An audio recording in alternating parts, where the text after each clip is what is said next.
बऱ्याच दिवसापूर्वी हे मी निडल कॉम्पॅक्ट घेतलं होतं, पण ह्याचा काही मुहूर्तच लागत नव्हता. याच्यासोबत हे निडल थ्रेडरसुद्धा भेटलं होतं. पूर्वी मी आईला सुई ओवून द्यायचे, आता माझ्यासाठी मी हे घेऊन आले आहे.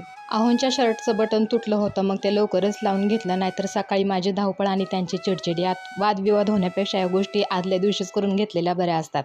अंगणातल्या झाडाला हे एक नवीनच फुलं आलं आहे पिवळ्या रंगाचं. मला याचं नाव माहीत नाही, तुम्हाला माहिती असेल तर मला नक्कीच कमेंटमध्ये सांगा.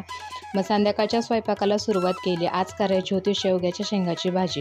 आमच्या घरामध्ये सर्वांना शेवगा आवडतो, पण मला स्वयंपाकाला सुरुवात करायच्या आधी मला तुमच्यासोबत एक रेसिपी शेअर करायची होती. मी मागच्या वेळेस म्हटले होते की मी लस्सीची रेसिपी दाखवणार आहे.